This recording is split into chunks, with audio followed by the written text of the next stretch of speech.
Welcome to Inspired, the podcast that stretches you to consider how intricately God has designed you to discover his character and dwell in his presence. I'm Jessica, and I'm on the Inspired team here at X Church, and today we talk about a really deep topic, and that is about our emotions.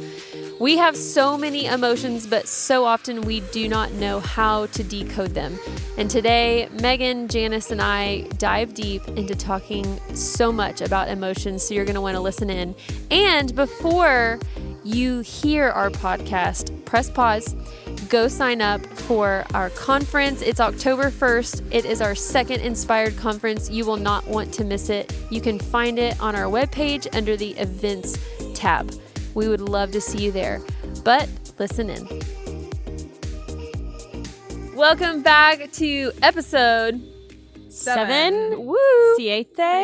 Oh, that was quick. I usually have to go through the Siete. 1, 2, 3, 4, 5, 6. Siete. Siete. And then next is ocho. Yep. Yeah. Ocho. Ocho. Well, welcome back to episode Siete Siete. of season 3. That's right. Tres. And In 2022. 2022. Dos. Cero, dos, dos. No, I'm pretty sure that's not how you say it. It's not. 2022. Is that how we would No, say it in yeah. Tuesday? I don't know how to say that. I don't know how to say thousands. So Dos mil veintis. veintidós. Dos. Dos mil veintidós. it's not even Cinco de Mayo. I know, it's July. But yesterday was Taco Tuesday. So Taco it's- Tuesday. There we That's go. true. Okay. Yeah, so it's close enough. I don't know will what's say going that on today. I taught. So that one year we did homeschool, I'm like, this is like the adventurous. Like, I'm gonna do everything. My first year of homeschool and burn myself out. Was Oh my I was like, gosh. I'm gonna teach Spanish, but I've never taken one course in Spanish. I did French, and so I'm like, that's gonna be one of our curriculum this fall. Is that I'm gonna teach you Spanish. That seems like a good idea, right? But I learned a lot of Spanish. I know how to sing head, shoulders, knees, and toes, and I know how to say the months of the year. I know how to say the days of the week, and I can count to 10. Actually, 20.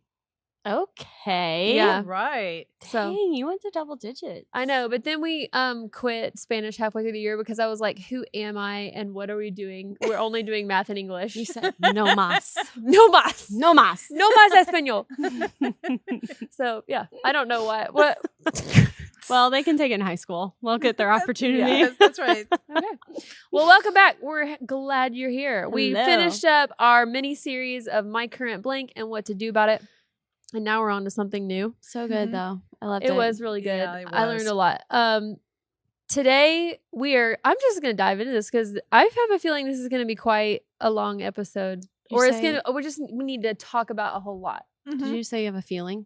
I have a feeling. Like, Ooh, that was an good. emotion? That was I got a good. feeling inside my mind. Okay. Okay, karaoke. We're going to talk about emotions. Yeah. Did you? Does anyone have them? No. Couldn't be us. We have the emotion of joy right now. Oh, yeah. Is that really an emotion though? Sort of Happiness. Feeling? Yeah. Joy. feeling, Yeah. emotion. All right. Well, we're going to be diving into emotions because it's a part of life. Big And I one. feel like we have learned subconsciously along the way to suppress them. Mhm. Or if we do have them, we're either labeled as emotional Mhm. or we're labeled as like extra or too much or can't handle Extra. you or Yeah. sensitive. I mean, all of Mhm. these have really negative connotations. And really, all of those are shaming words. Oh, yeah, for sure. Mhm. And shame is another big emotion that's very Yeah. prevalent in today's Mhm. society. I love this one because I feel like it's really, I think that men and women both can learn and like participate in a lot of our podcasts, but I feel like Yeah. this is a big one. Like Mm-hmm. emotions are like just as much male as they are female. Mm-hmm. So I just encourage you guys to share this with literally everyone, Yeah. no matter Mhm. what. There's going to be a lot of like really practical things. We're going to walk through, first of all, and we can kind of land, here for a while, but I think that it's important to know how to identify emotions. Yeah. Mhm. And I say this because I have not always been the best at identifying emotions, but I've learned a lot probably in the last 2 to 3 years about what identifying emotions actually is. Mhm. And the best way that I could put it, I don't know, you guys chime in. The best way I can put it is when I feel something that I automatically want to suppress, whether it be anger, sadness, envy, jealousy, sometimes joy, because I'm not like one of those people. I don't like to show my reaction. Like I don't like to be surprised. Like I don't like opening presents in front of people, because what I really feel inside is like, oh wow, thank you, but I always have trouble communicating that sentiment because I feel fake. Mm-hmm. And I don't really know why I do, but like I would never just like, oh my goodness, thank you so much for that present. Yeah. Like that's what I feel inside, but I'm not going to do that with my face because it seems a little much. I feel like it's like super vulnerable too, because then it's like, well, I'd rather have a backup and like be able to mask something that I don't want to show than like just have it be my automatic reaction. Well, it's like a sense of armor and protection. Yeah. From people, because let's be real, people can be mean. Oh yeah. Like if you didn't have that same reaction to another gift and they're like, she didn't like my gift. Yeah. So emotions, what do you have to say about them? What do I have to say about emotions? Well, we all have them. And emotions, our feelings they are what they are. God created us to have them. You know, that's part of who we are. We are feeling people. And I think the thing that comes to me is many times it's hard to figure out what am I feeling? Identifying them. Yeah. Like what am I don't know what I'm feeling. And sometimes, especially if you've been really stressed or you've been really so busy that you don't have time to just sit and think and feel, that you can find out, wow, I really don't know what I feel. Yeah. I remember about 3 years ago, I went through a time like that, and I got away for a couple days, and I rented this little cottage right on Lake Erie. It was just gorgeous. And I was sitting there and I was writing in my journal, and I realized that I don't know what I'm feeling. And I'm like, this is not a good place to be. Yeah. To be that disconnected from that part of you. Oh yeah. And so so for a couple months, I did every day. I did what I called my feeling inventory. Ooh. And so That's very technical. like, what am I feeling? Or, what am I feeling right now? And what are some things I felt all day, or just something so that I could start reconnecting. Yeah. And it was just because I was really stressed, and I was dealing with some things, and I had it's like, I don't like feeling that way. So then I disconnect. You just disconnect from all of them. Yeah. Bye. Yeah. It's like, I'm done, And I think too, I like what you said, that our emotions and our feelings are not male or female. They're human. Yeah. Because I mean, all of us have had that thing about, well, you're just an emotional female. I grew up with that. And I realized the impact that had on me was that girls cry too much. So don't cry. That's just fake. You're trying to get sympathy, however you want to put it. But it was those things that it's like, well, or boys don't cry. Oh, this is like so hard. Because I'm thinking, as like you're saying, boys don't cry, like raising my little boys, like, and teaching that it is okay to cry, but also not all the time about really dumb things, because then that sounds like you're shaming them. Because I even think back to like, okay, so we played baseball this season, and one of my sons was at a baseball game, and he loves it so much. He loves baseball. It's just in his blood. I mean, every part of his being. He wakes up and he watches baseball stats. He watches recap videos from the night before, all this stuff. So he just loves it so much. And when he doesn't do a good job, he cries. And so like he strikes out, and he's got the tendency to like cry because he takes it so seriously. And we got to this point where we're like, you cannot cry when you strike out. But I didn't want to tell him that because I didn't want him to think that it was wrong to have emotion. Yeah. Because I feel like that's what happens to us. That's why we end up not knowing the emotions that we actually feel, is because we're told to stuff them. And so I was trying to navigate this because I'm like, I've been going through this thing where I'm like, emotions are important. I need to feel them and identify them so I can recognize them and know what to do about them. And like, here I am telling him like, stop crying. Yeah. But I did like kind of dialogue this with my husband, and he's so good about that, because he's like, Jessica, you're not telling them that they can't cry. You're telling them there's certain times and spaces where you can really reveal your emotion. And so good. it was good, because I was like, I guess that makes sense, because I'm not just gonna like, I have to have self-control with my emotions too. If I can know like what makes me sad, and I can deal with that at an appropriate time with the right people in the right place. Yeah. So that's what we're telling them to do, is like, you're leading your team with your face. And like when you start, because it was really like a domino effect, because when he started crying, it was like all the other kids started crying, and like they would lose a game and it would just, everybody was crying, and it was just like, what is oh my this? Gosh. If I were that coach, I would be like sweating, like so uncomfortable. Well, and Trey was one of the coaches, and oh my gosh, it was so funny listening to those coaches. Like the follow, because we had dealt with this for a few games, and it was like they were coming to the end of the rope where they're just like, these kids just can't cry when they strike out. Like we have to teach them that like just like good sportsmanship and all that. And so it was funny, because eventually the coaches were like, and no crying in the dugout. I don't want to see any tears in the dugout. Oh my gosh. And it was like, okay, like that makes sense. And I told my son, I was like, you can cry, but let's just wait till you get to the car, and I'll help you process it. And like, why does this upset you so much? Right. And I'm sorry that you're sad, and like having empathy for his sadness. But I want to know how many people, after hearing that, their minds went to the movie League of Their Own. There's no crying in baseball. Yep, you're right. I know, because it made me think that every time they were sitting there telling the kids, don't cry. I'm like, there's no crying in baseball. That's so funny. Well, but you know, there is some real validity in what you're saying. It's like you helping him process that and saying, what are you really feeling though? You're crying, but what is making you cry? Is it because you feel disappointed? Is it because you're embarrassed? You're embarrassed, right? You know, or you feel like you let everybody down, or whatever. But it takes it deeper, because I think sometimes we just settle on the surface. Yeah. Rather than what is it inside of me that's because it is easier just to say, I'm just so angry at you, or I'm just so angry about this, but why where does the anger come from? Is it because you were supposed to meet your friend for lunch and she ghosted you, or she canceled at the last minute or something, and you're you're just ticked. Well, why? Are you feeling abandoned? Are you feeling minimized? Yeah. Are you feeling sad? Yeah. Are you fearful that maybe she's, just not wanting to be your friend anymore? What else? And that's really what you have to feel and what you have to deal with.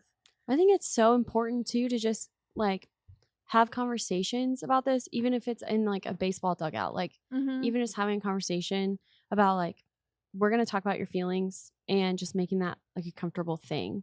Because like I grew up in a house where we didn't really talk about emotions. And that was like my parents' way of kind of like protecting me from theirs. Yeah. You know what I mean? And so to them, it was like an act of love, and it definitely shielded me from a lot. Because as a parent, I want my kids to be happy. And so when they're not happy, I'm going to do whatever I can to make them happy. Right. And then you go off to college, and like you're not at home anymore. And like, I don't know how to talk about emotions. Yeah. So I either bottle them up until like they literally just explode, or I just like don't have them. And then it's hard for me to connect with people. So I just think conversations like these are so important. And I do think there's a time and a place, because I think that comes down to guarding your heart as well. Like not everyone should know exactly how you react to everything in your life. You know what I mean? And those aren't conversations to just have like with 30 people. There's like, there's like on social media. Right. Oh gosh. Oh yeah. I'm with you too. Okay. Cause I feel like a lot of times emotions, we form our idea of emotions based on our upbringing. Oh, yeah. And like you said, it can be like well-meaning parents that are helping you navigate through life, because I'm here to say that there is some way that I'm messing my kids up now in regards to their emotions that they're going to be dealing with in 20 years. I just know it. Like there's going to be a new philosophy on emotions. There's going to be a new social movement on how to embrace da da da da da, and they're gonna look back and be like, well, my parents never XYZ. You know what I mean?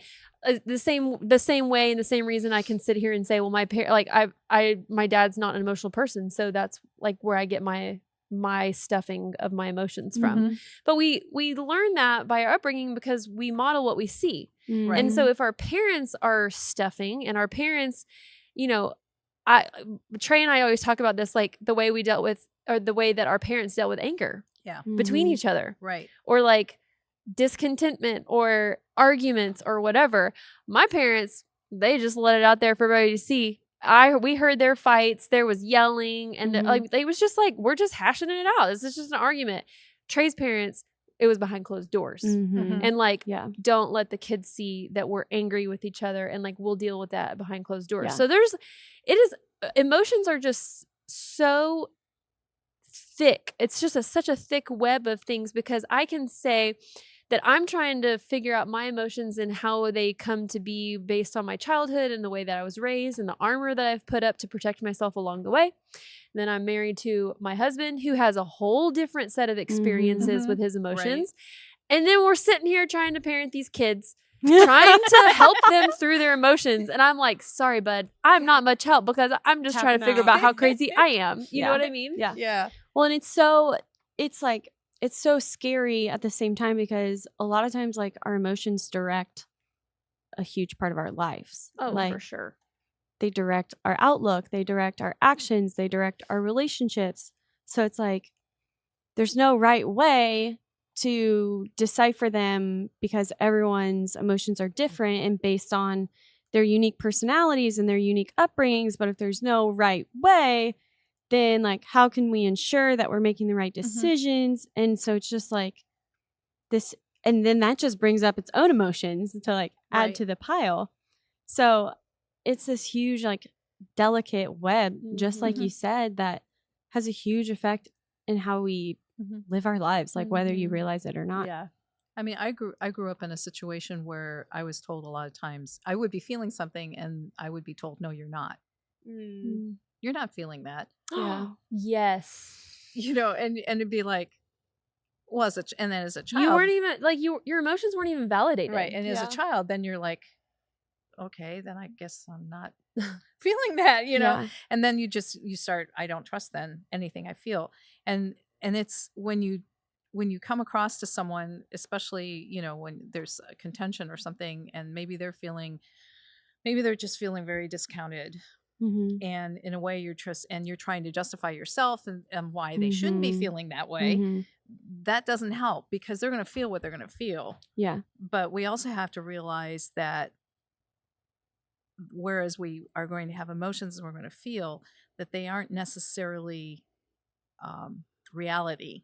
Yes. I love that. I think that, I mean, because I can we can all think of times when we felt very misunderstood or whatever, only to find out that, oh, that's really what was going on.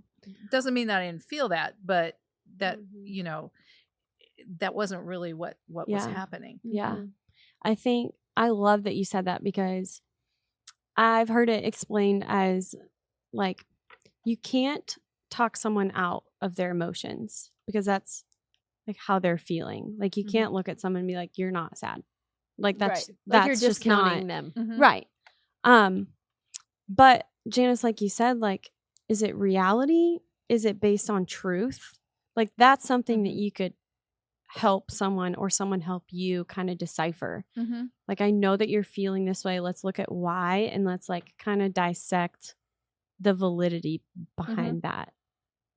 Which I, like, in my household growing up, my parents never talked about emotions, so I didn't feel like I was invalidated. I just didn't realize that that was like a thing that people do. And so for me, like, branching out of that, it's really hard for me to talk about my feelings, because I want to make sure that they're like rational first. So then I spend a lot of time like worrying about like my feelings and just trying to dissect, like, is this even worth talking to someone about? And then you internalize a lot, or you just push it away until you have time for it, because you're too busy people pleasing. Yeah. And then it's like, then they show up times 10 3 months down the road, and you're like, who is she? Like, what is happening? Comes out sideways there? because you never dealt with it in the first place. Right. Yeah. So it's hard. I think one of the things that helped me, like, especially in that journey I started 3 years ago, because I remembered this from when I was in counseling way back and when I was in my 30s, is that, and you can find these online. In fact, I'm looking at one right now, an emotion wheel. Yeah, your phone is very colorful. Yes, and it will start with like basic things in the center. For example, there's it says the central thing is anger, but then it says these are all different ways that you might feel anger. For example, you might feel let down or humiliated or bitter or mad or aggressive or frustrated, distant, or you could feel, the reason why is you could feel betrayed or resentful or disrespected or ridiculed. I mean, all of those things that really, I'm angry, but the reason why is because I'm betrayed. I was betrayed. I feel betrayed, or I feel abandoned, or I feel discounted, or I'm jealous, or, you know, I mean, there's all these things. And sometimes it's just good to look at something like that to get some words. Yeah. Yeah. Because, you know, it's, you think about like little kids that they really can't tell you how they feel. They might act out, or they might do something, and you're trying to decode, what is this behavior showing, you know, and that, you know, maybe the reason they're doing this is because they're scared. Yes. Yeah. Yeah. I feel like what you said about kids is, I feel like that's been my life the past 11 years, is decoding what these emotions mean. And now we're entering into like preteen and puberty and all that. And I'm like, I'm not even going to try to decode your emotion right now, because they're so strong. And like, even like my 6-year-old, he is, he's so passionate about his emotions. And like, I mean, like, you can do one little thing and he is hot, red hot up here, times 10, gonna let everybody know it, like, can't calm him down, sees red. And then sometimes he can just be low, like, you know, as cool as a cucumber. Like, I'm fine. And I have trouble decoding it. But as a mom, I found this resource about 2 or 3 years ago. And I will say, I found it when my kids, like, when they knew what words were. Like you read those words on that emotional wheel. And my 11-year-old can decipher the difference between, you know, betrayal and abandonment. You know what I mean? Right. And so it was good for him. But like, we got this piece of paper with these words on it. And when kids, like, because what I was noticing was we were kind of hitting a wall with our oldest, like, where he had a lot of emotion, but he didn't know how to describe it or explain what he was feeling. And so I found this piece of paper to hang on our refrigerator. And when kids, like, because we would be like, well, what's wrong? And he would just say, I'm tired. And I'm like, you're not tired. I mean, like, I'm your mom. Like, you've gotten enough food. You've gotten enough sleep. Your sleep has been really, like, good. You've gotten like plenty of hours, all this stuff. And it's not like he's a teenager and like needing tons and tons of sleep. And so, but he would always default to this word tired. And I'm like, there's some, he's trying to describe some of their emotion or feeling. So we found this chart and I like put it in front of him, and like under tired, it had a million other different words to describe it. And he was able to go, and I would just say, hey, I know this kind of seems really weird, but like, look at under tired and tell me which one of these words like stands out to you. And he was able to point to those words and say, like, it's more like that. Or, and then he found like under anger, he found like all the descriptive words under anger. And instead of saying tired, he's like, it's really that, because it helped him pinpoint his emotions. And to be honest, that was probably the very start of me beginning to pinpoint my emotions. Yeah. And it was so freeing when I could look at something and say, I actually am feeling that. And like knowing that there's layers to this, like this anger might be at the center. Anger is maybe what comes out, like the external emotion that releases from me in my face, in my voice, the way that my face is like bright red. But it goes a long way to ask yourself the question, where is the anger coming from? Yeah. And why is it there? Right. And what do I do about it? And it's so easy because most emotions like aren't the most comfortable. No. Like if you're like having like an emotional day, like you're probably not describing like the best day of your life. I don't know. That's just me. And it's easy for us to be like, well, I'm sad because like that person like made me sad. Like it's easy to just pinpoint our emotions as a side effect of whatever someone did, which fine. Like someone may have done something that has like provoked that emotion within, but emotions that like, they are just that, like they come from within. So there's something within that someone may have touched on or like pulled a cord to, but that's what's producing the emotion. It's not just as easy as my default was always like, well, this person made me angry. And so to avoid feeling angry again, like avoid this person. Simple. Yeah. Easy as that. And then I would like get angry and then more angry because I was like still getting angry, even though it wasn't from that person. Yeah. So then you don't really address like the root of the cause. And you potentially sever ties or you cut someone out. Yes, you cancel someone. You cut someone out. You keep yourself from certain activities or places that you might actually really enjoy if you were to address that root cause.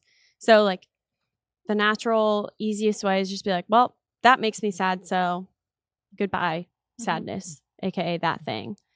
But that's not like, that's a Band-Aid over the issue. Right. Well, I think like even, you know, outside of like circumstances, I really think a good exercise for this might seem really cheesy, is like movies. Like when you watch a movie, like, I don't know if you've ever like seen a movie and like you turn off the movie and you're like, why does it make me feel the way I'm feeling right now? Oh my gosh. Because I've had, what? My Sister's Keeper. Did you guys ever see that movie? No. That is the only movie I have absolutely sobbed through. Well, and so see, the interesting thing is that you could probably watch that movie and someone could agree with you it's a good movie, but they might not have the same evoked emotion from that movie. Right. Yeah. And it causes me to like think back, like, why is that so devastating to me? And like, so I'm gonna go out this again. I'm really putting myself on the line here. Like I can remember, I think I was in 7th or 8th grade when the movie Titanic came out. And I can remember watching that and like my legs were like weak when like standing up after that. And I was trying to figure out like, why did that movie affect me in such a deep way? And I think it was the first movie that I'd ever seen that caused so much emotion. I mean, like there's a lot of emotion in that. I mean, like you're saying goodbye to loved ones. There's abandonment. There's betrayal. There's love. There's fear. And so I remember being so frozen after that movie thinking like, I have a lot of feelings right now. And I know really, and like, I could not decode them for the longest time. And now I can look back and think like, well, I was afraid that I would have to say goodbye to my parents at some random situation or circumstance.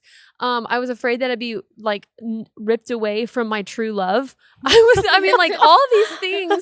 And I feel like it's a good exercise to go through sometimes with movies and trying to figure out, why does this make me feel the way I feel right now? Because I still feel like that when I watch movies. That actually makes so much sense because like movies, like you have no personal... Yeah. Like there's no like equity there that you're risking because it's like just a movie. Yeah. But when a movie can touch on your emotion, then you know that it's some sort of very common human emotion that is layered and complex because emotions are so complex.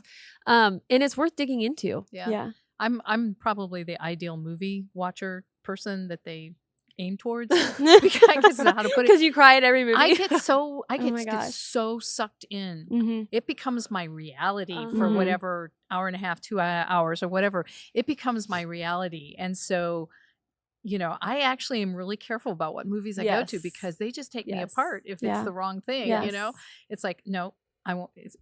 I can't go there. It has to, you know, it's okay if it has some sadness, but it better have a good ending, you know, kind of thing. But I mean, come on, I watched Encanto and I was a mess. I was a mess. And that's, you know, I mean, it was like, anyway. Okay, but can we talk about how Encanto, it's so interesting because some of these newer Disney and Pixar movies, the moral of the stories that are coming out of some of these things are so... It goes so much along with what we're talking about because Encanto was about dissecting and what do you call it? Deconstructing family loyalty. Yeah. And I was just like, so I just could not believe when I was watching this, I'm like, their target is my generation because they're undoing all of these like preconceived notes. Like, I feel like I have to be this person. I feel like I have to carry the weight of the family and all of this. And they're like deconstructing it right in front of your very eyes in a Disney movie. And also Turning Red is like that. Don't even get me about the Turning Red. I watched it. Like, so many people are like, dang it about the Turning Red, but I watched it with my boys and I'm fine.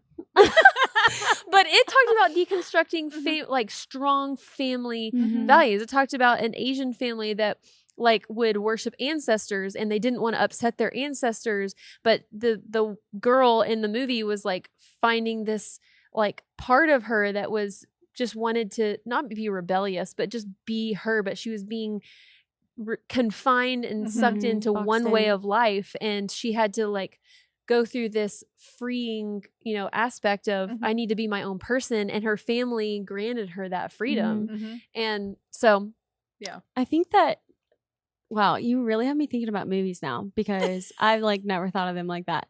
But I think it can also show you that like your perceived negative emotions, maybe just based on like how you grew up or like how people respond to you when you're sad or angry, like aren't necessarily like bad things that you should like hinder. Like I sobbed through My Sister's Keeper. If you've never seen it, don't watch it because I've never even heard of that movie. Oh my gosh. Is it new or old? So it's older. I think I was like, I don't know. I must have been like 8 or 9. But that's actually my go-to age for like anything. I'm like, I think I was like 8 or 9. So I actually have no clue. But these parents, they had a child and she was born with, it was either like a rare genetic mutation or something where she needed an exact match for a bone marrow transplant. So they had another daughter. I remember this. That daughter became the transplant for her older sister. And I think it was, I forget which one ended up passing away, but doesn't matter. Doesn't matter because you just don't watch it, but like also do. I don't know. It's really good. But I was sobbing, but it's because like I literally could not imagine life without my sister. And so like, did anyone want to talk to me while I was like snotting everywhere and like literally trying to snort back like I'm just not I'm just an ugly crier. Like there's no way around it. No, absolutely no one wanted to like be near me. Help you dissect but that. Like what they didn't see was like just how much I love my sister.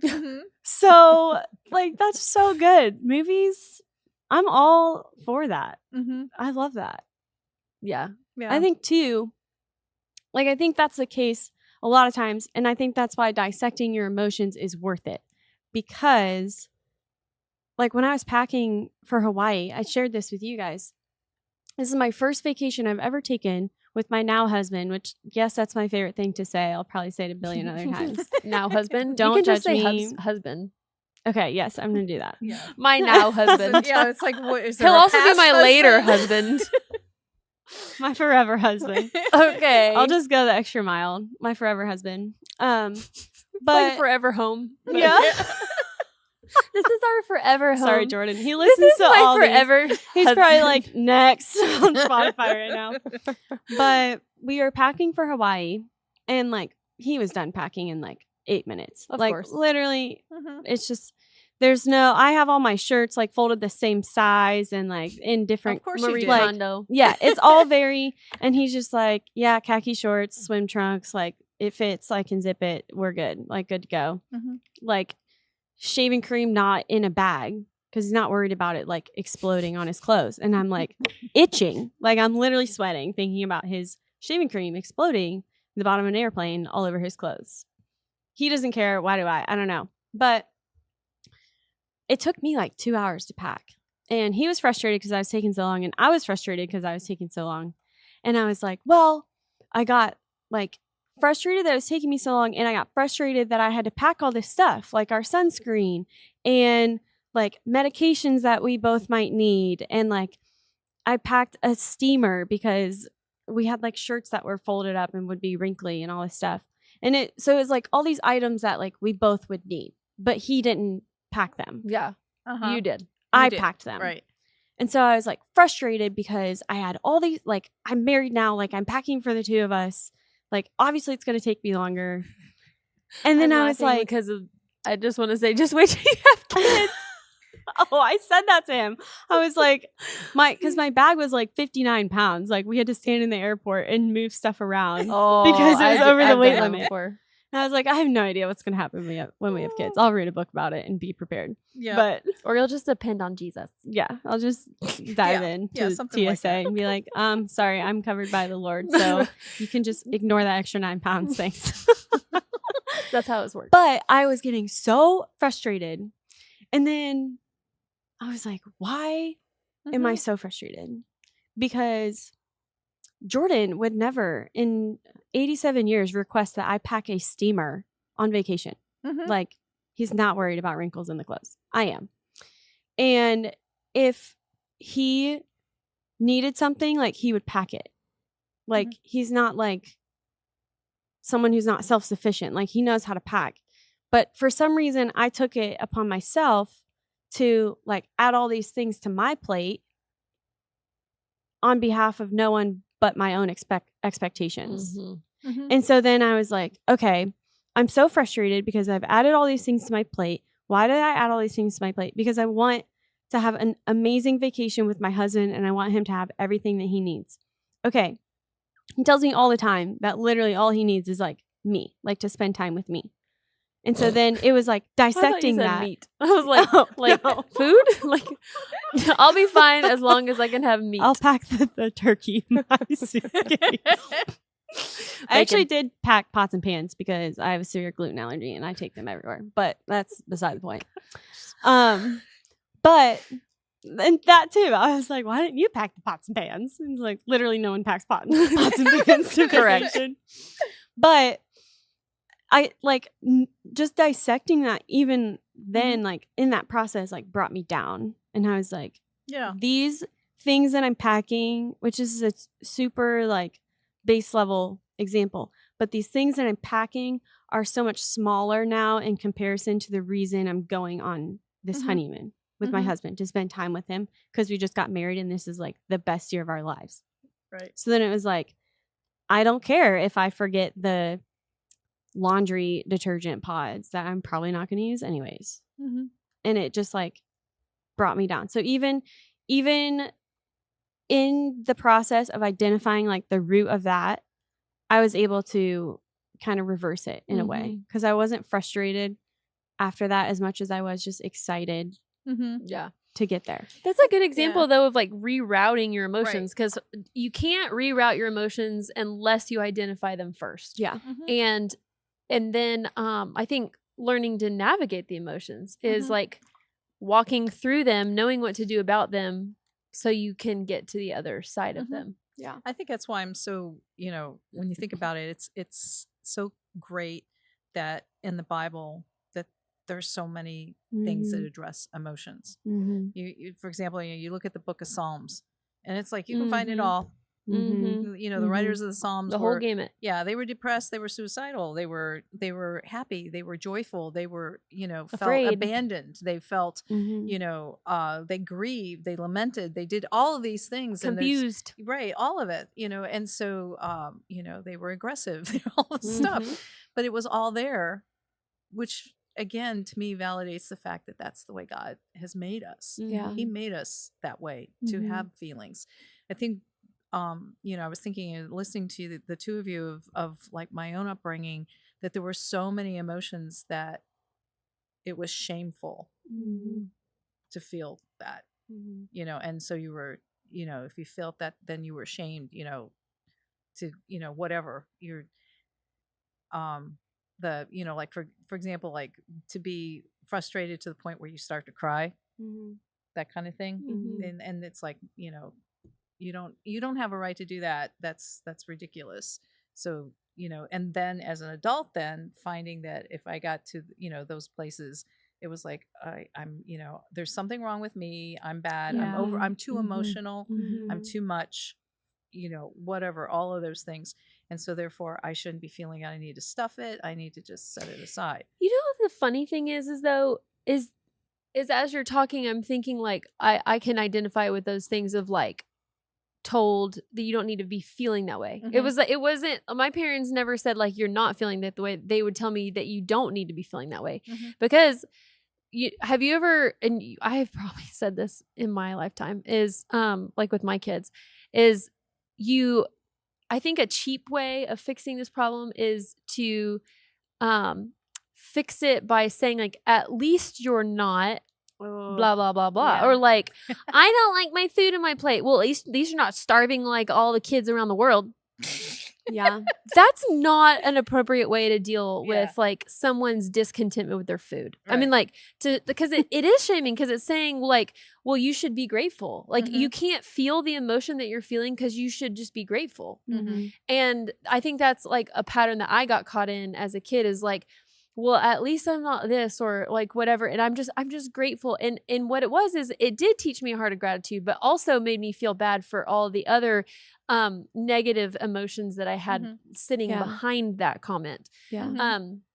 But I think that what's funny is that it's such a simple fix, I feel like, for a person receiving or being on the receiving end of someone else's emotion, is like help, or is empathy. Mhm. Because like with my kids, it was like with my son that was crying about striking out, I wasn't just going to tell him like, well, you shouldn't cry about striking out.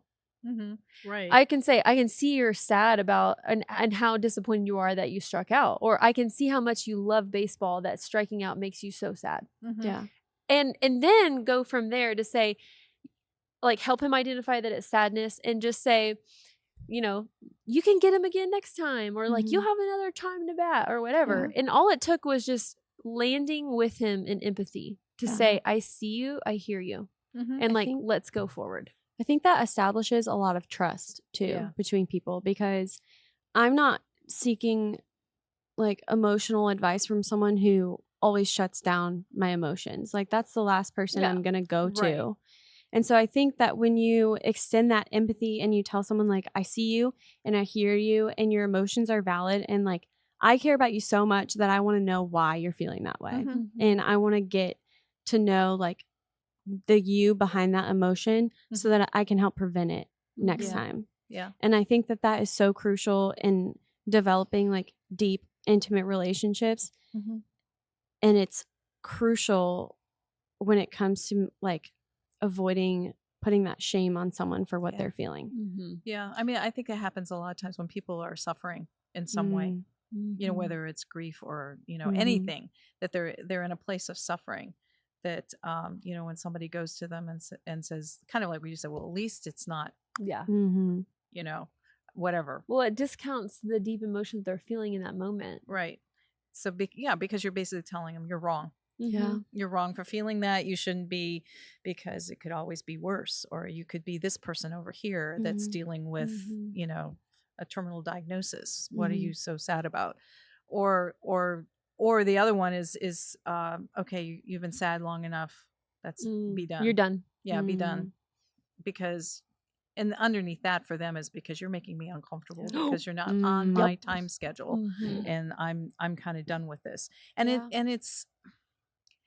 it's hard, you know, because I was in a situation recently, and dealing with someone that was just really, you know, down and depressed and all this, and it had been a long-term thing. And after talking with them, I found myself angry, and I'm like, why am I angry? You know, I care about this person. Why am I angry?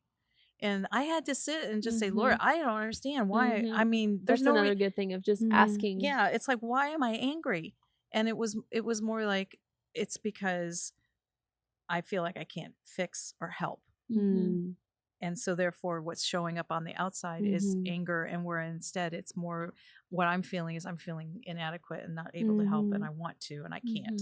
I can't change this. I can't control it. I can't do whatever. Yeah. And instead of just saying, you know, like you were talking, just being empathetic. Yeah. And validating and say, this is hard, man, this is I know this is really hard, Yeah. or whatever, you know, the situation might be, instead of, you know, turning really the focus on me. Mm-hmm. I'm just saying, this is, I just can't deal with this, Mm-hmm. you know? Yeah. So, and I was thinking when you were talking about your packing, I was looking at my emotion Your wheel. emotion wheel. About, you know, under angry. And I'm looking at this. Oh, look at that. Critical, frustrated, mad, resentful. I was, you know, it's like, oh my gosh, there it is right there. Annoyed. Resentful. Yeah. Annoyed and resentful. I was like, ugh, you don't have a gluten allergy. You don't have to pack 3 products for your hair. Blah, blah, blah. And I was like, what am I doing? Like, I'm literally going to my honeymoon. Yeah. But I think, you know, we were talking about, I don't know whether this is really true or not. It's just the idea of certain things. I feel like certain emotions are like master emotions. I think anger is one of them, but I think shame is another one. I mean, shame is deep. That is big, deep. And maybe that's one, maybe that's a subject for a whole podcast. You you know? feel shameful for being ashamed too. Yeah. Right. It's like, how do you break that cycle? Yeah. I think shame is a really big driver of emotions, and also just keeping us stuck. Yeah. You know, I think one thing that has taken me a lot of getting used to is like allowing people the time and space to like process their emotions before I'm really like demanding like what's wrong. Because to me, like, if you haven't listened to last week's podcast, pretty much all I talked about was how I rely on the validation of others. So like, there it is, wrapped up for you in one sentence. But for me, like, if someone around me is upset, like, I have to know why so that I can like be comfortable, because I feel insecure that I have made someone else feel bad about themselves. But that person, like my husband, my forever husband, a lot of times, like, he needs space and doesn't know that he needs space. Oh, girl. Or doesn't want to say, like, I just need a few minutes. And so I take his silence as like disrespect to me, because I'm like, if I've done something, why wouldn't you just say it? Like, what's wrong? If you're not. And one time I was like, well, I'll be here whenever you want to talk. And he was like, how could you say that to me? And I was like, you know, I actually don't know. Like, I'm really sorry for saying that. But I just got so frustrated because I was insecure that I had made him feel some way, and I wanted to right that wrong. But to him, it came across as me being impatient and insensitive. Like, a lot of times it's like, if I'm not respecting your space, that is insensitive. Like, you're entitled to your space. Now, am I going to like give you 2 weeks? No. No. Take a breather, get a glass of water. But like, for me, I think one act of kindness towards someone who's like expressing emotion is respecting their time and space to just even figure out what's going on before you expect them to put words to it. You're right. Because I think that my husband's a lot the same way. And I think I think it takes practice. I think identifying emotion takes a lot of practice. And I think that the work that God has been doing in my heart in the area of emotions has just been a thing that he's been doing in my heart. And that doesn't mean he's doing it in anybody else's heart at the exact same time in the exact same way. So I have to give Trey space. Like, if he can't identify his emotions and he's overwhelmed, or he's like wanting to stuff everything because he can't think about it, I need to set the environment around him to say, like you said, like, when you're here, or when you're ready, I'm here to talk. And not in a mean way, but just like, and it kind of goes back to a pattern of how you really conduct yourself around that person all the time. Like, are you going to create a space for people that shows gentleness and patience and kindness, and grace? Or are you impatient and stubborn and self-centered and defensive. Right. And so I think it's so important to understand, not only are we battling through and trying to figure out our emotions, but at the same time, we need to create an environment and a space for people to land if they need to share their emotion with us. And it's not going to happen unless we lay some stones of empathy and just vulnerability. I think vulnerability takes a lot of courage. And so I mean, I think just rounding out this episode, dealing with emotions in general takes a lot of vulnerability. And to have the vulnerability to even think about emotion takes a lot of courage. Yeah. So if you are along this path of like, I'm angry and I don't even know why, give yourself some grace and know that it takes vulnerability to get to a space where you can identify them and then decode the emotion. And also on the same side of that, as you're building up the courage to do that, know that you're also strengthening and building your vulnerability to be able to relay your emotion to someone else, or at least yourself. Tell yourself what I'm like, you know, why am I angry? And building up the courage to let myself feel that way and walk myself through it and show grace for myself to get to the other side of that emotion. I think on the flip side, if you're on the receiving end of someone who has taken that step of vulnerability and is like outwardly processing their emotions to you, just speaking from experience, like for me, it takes a lot of humility to even receive that. And just to like take a step over my own pride and realize that like I did something wrong to make this person feel that way. Because when I don't take that step of humility, I come off as defensive and stubborn. And I say things that are hurtful in an attempt to keep my pride intact. And that's gotten in the way of relationships that saving my pride is worth way less than saving that relationship. Right. Well, because if someone builds up enough courage to be vulnerable with you, and then you come at them with defensiveness and stubbornness, you can say sayonara to ever like they're not going to do it again. they're not going to trust you. And a lot of it just takes trust. And so if you're going to be defensive about someone sharing something that's hard for them and takes courage for them to share, you better set an environment to where you can receive it and have humbleness to right or wrong if you were the person that wronged the other. I mean, I think that's part of, you know, it's kind of a buzzword in talking about emotional intelligence is to be self-aware of what I'm feeling. But I think the other part then is like what we've been talking about is then how are you then giving people space to do the same? That once they're, you know, I mean, for example, you sit with someone who's basically a verbal processor.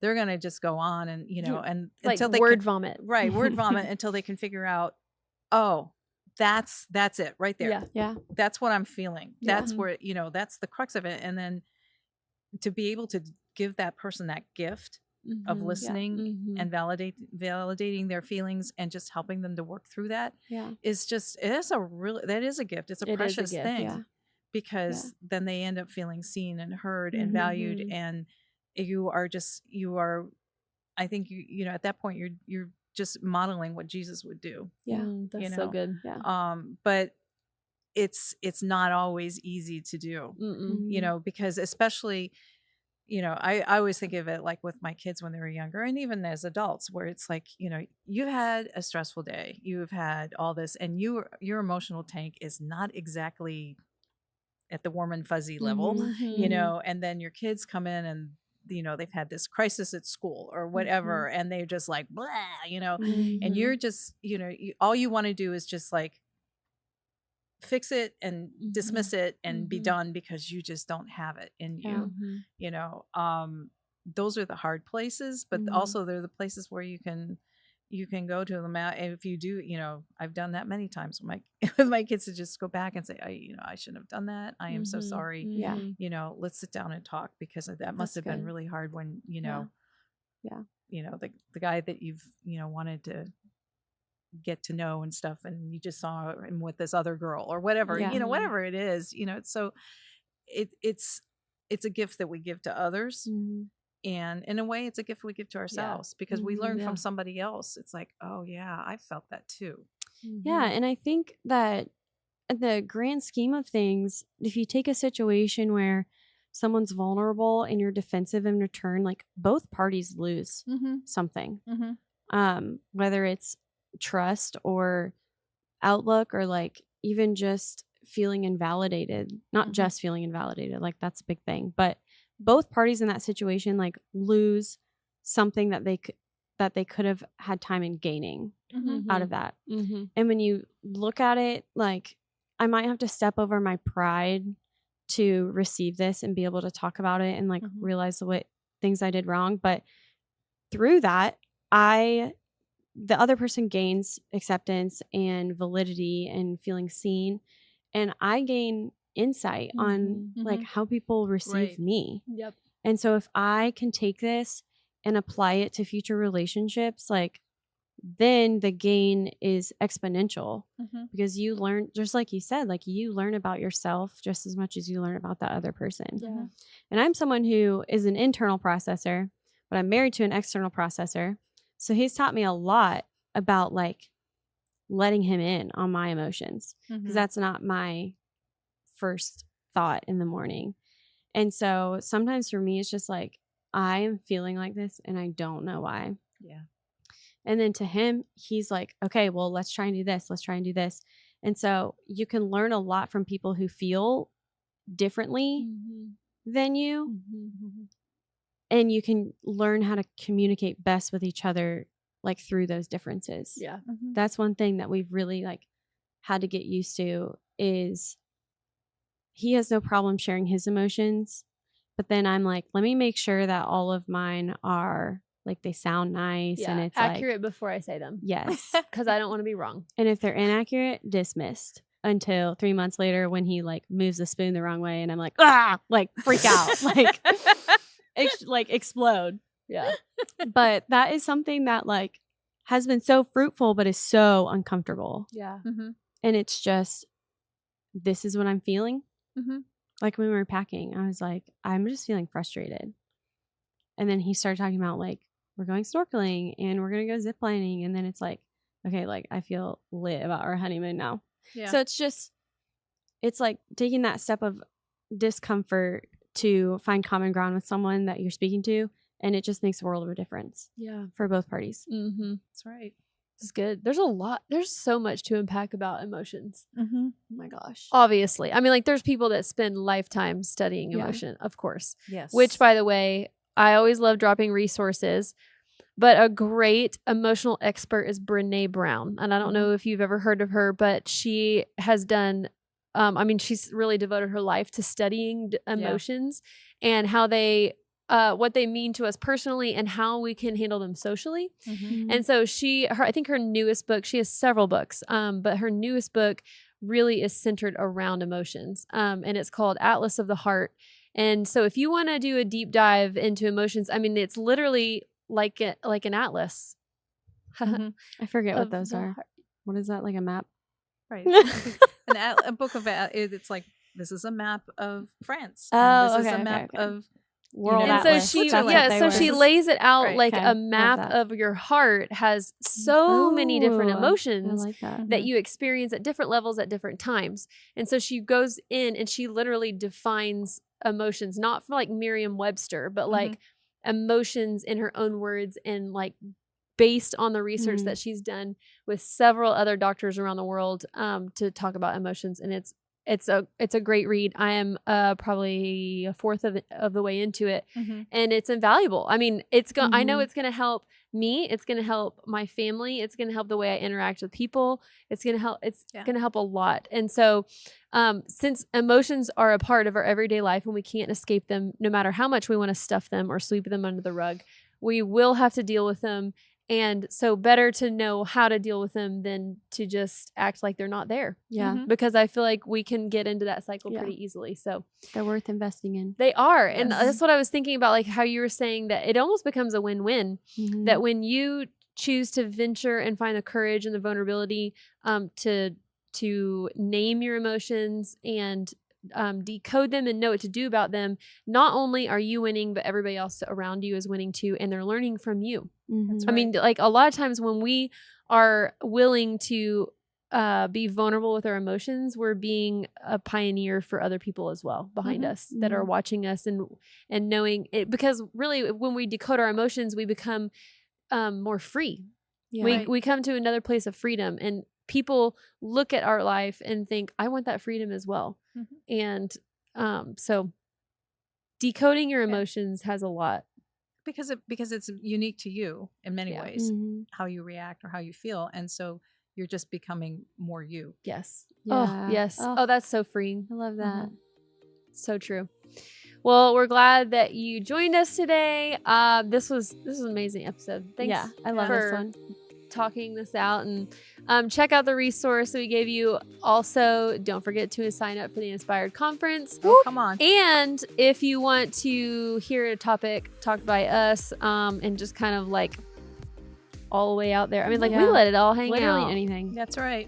Then reach out to us on our DMs or email us at inspired@thex.church. But come back next week and we'll have another exciting episode. We will see you. That's right. Next time. Manana. Is that week? No. No. that's Okay, not just week. ignore that. Cut. See you in a week.